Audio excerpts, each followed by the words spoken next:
Iniciamos en clave mediática para conocer la actualidad que hace noticia en América y en el resto del planeta. Ahora atento a la crisis de Ucrania, que ya sabemos quién la empezó, quién la busca, para qué quieren toda esa crisis. Efectivamente, vamos a hacer un seguimiento a la realidad también reflejada en los diarios, portales, redes sociales y también en los diversos canales de comunicación. Empecemos por una noticia importante ocurrida ayer en Colombia. La imagen lo dice todo. Despenalización del aborto, miles de mujeres dejarán de jugarse la vida. Histórico, la Corte Constitucional de Colombia aprobó la interrupción voluntaria del embarazo hasta el 6º mes, haciendo historia en la lucha por el reconocimiento de los derechos de las mujeres. Esto es muy importante, histórico, fue una conmoción el día de ayer en Colombia, pero por supuesto tuvo eco en el resto de América Latina, donde hay países que se cierran al reconocimiento de este derecho fundamental en la vida de las mujeres. Esto es importante, marca un hito, como ya se hizo en su momento en México y otros países más, como por ejemplo Argentina. En Ecuador, obviamente la Corte Constitucional del Ecuador solamente aprobó la despenalización del aborto en casos de violación hasta la semana 18 en unos casos y la 12 en otros. Esto ocurrió, como digo, ayer, lunes 21 de febrero del año 2022, y este día Publimetro lo destaca con esa importante gráfica de una mujer colombiana. Importante este tema. Pasamos a la tercera de Chile, que no queremos abandonar el tratamiento de la Convención Constitucional. Los convencionales avanzan en la fórmula para mantener Congreso bicameral. Miembros de la Comisión de Formas del Estado negocian las atribuciones que tendrán ambas instancias legislativas. Pero como sabemos, todo esto tiene que pasar por la votación, están en la discusión y por supuesto tendrá todavía un largo trecho de trabajo la Convención Constitucional, pero es muy importante. En la parte inferior, la fotografía de las rondas, aquí se puede apreciar, ahí está. Ahí se puede apreciar bien. Comienza la ronda de bilaterales entre ministros entrantes y salientes, es decir, entre los ministros designados por Gabriel Boric y los que están en funciones del señor Sebastián Piñera. Quedan pocas semanas, prácticamente pocos días para el cambio de gobierno, y los tratamientos, los avances en la transición efectivamente dan cuenta de estos elementos naturales en estos procesos, pero que también dan cuenta de efectivamente una transición democrática y republicana, como han destacado algunos analistas. Pasamos al diario El Universo de Guayaquil, del Ecuador. Daños en las vías complican el acceso a sitios turísticos para el feriado de carnaval. El cruento invierno en el Ecuador ha dado cuenta de, por ejemplo, este tipo de casos. Un puente en la provincia de La Suaya, en el sur del Ecuador, se vino abajo. Es un puente construido en 1981, pero como están en el afán de privatizarlo todo, dirán que estas son las razones que justifican al señor Guillermo Lasso de privatizar las carreteras construidas en el gobierno de Rafael Correa. Pero esta carretera no fue construida en el gobierno de Rafael Correa, como ya intentan. Todo lo que pasa en las carreteras es por culpa de Correa, dicen ahora. El fuerte invierno ha complicado el acceso a comunidades de la sierra y de la costa ecuatoriana en vísperas del feriado de carnaval, que son 4 días. Se reportan 40 deslizamientos de tierra solo en el tramo Aloa Unión del Toachi y 15 en la vía Calacalí Río Blanco en la provincia de Pichincha, donde se encuentra la capital de los ecuatorianos. Y este dato importante que da cuenta de otro tema: Guayaquil bajó a nivel de alerta 1 por casos de COVID-19.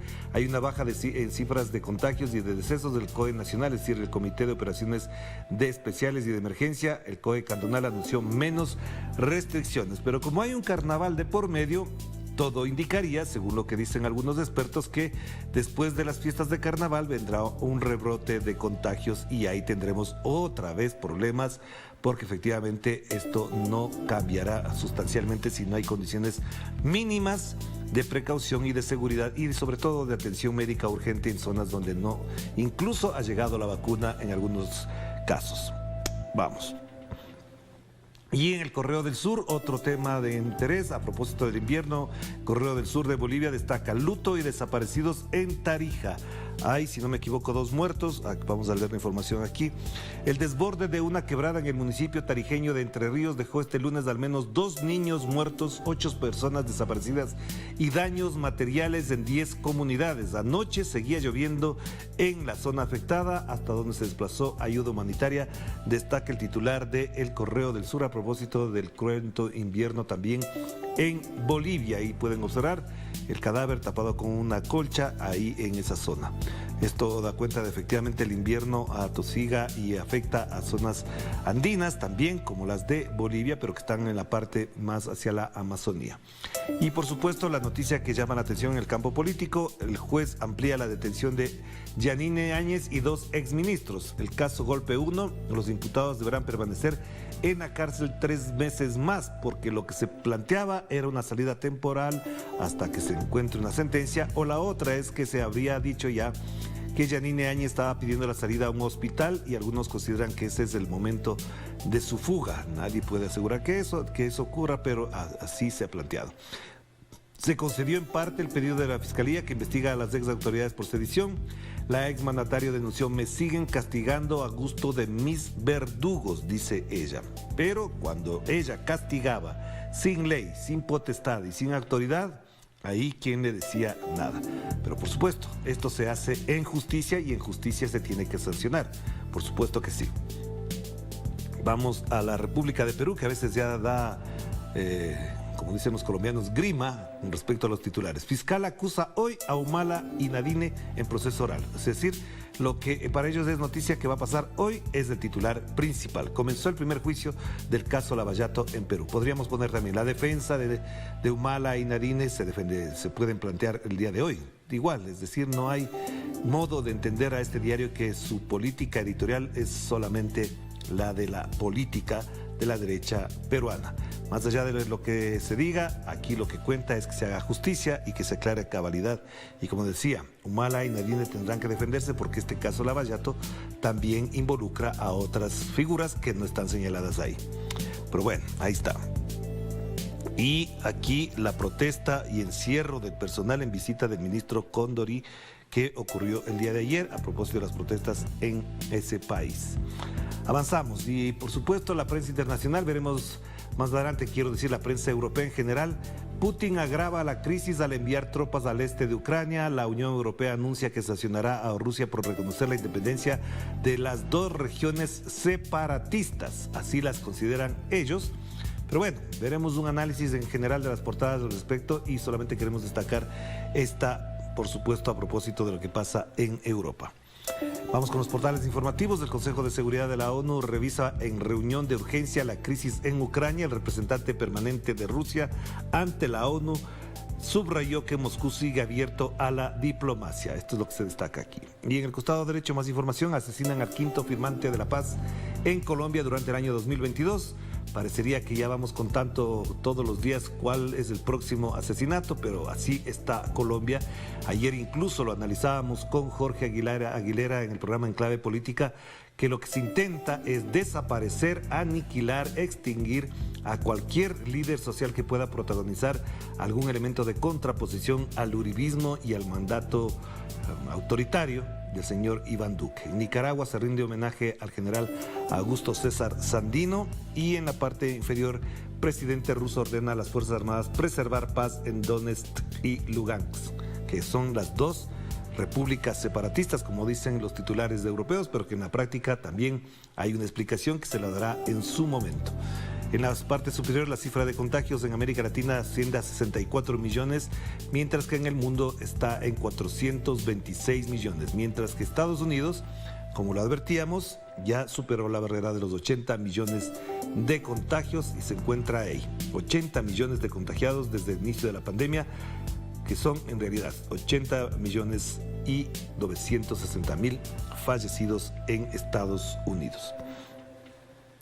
Y aquí lo que ya destacábamos: la Corte Constitucional despenaliza la interrupción voluntaria del embarazo hasta la semana 24 de la gestación, que es lo que ha provocado la polémica en algunos casos, pero bueno, ya está. Eso lo teníamos presente, y una de las discusiones profundas de parte de esto es quién garantiza entonces ahora que el sistema público pueda dar atención efectiva e inmediata en esos casos. En el costado derecho, equipos de Piñera y Boric, en otra fotografía, se reunieron para dar inicio al proceso de traspaso de información, y el gobierno de la República Dominicana inicia la construcción de un muro fronterizo con Haití, que lo habíamos destacado.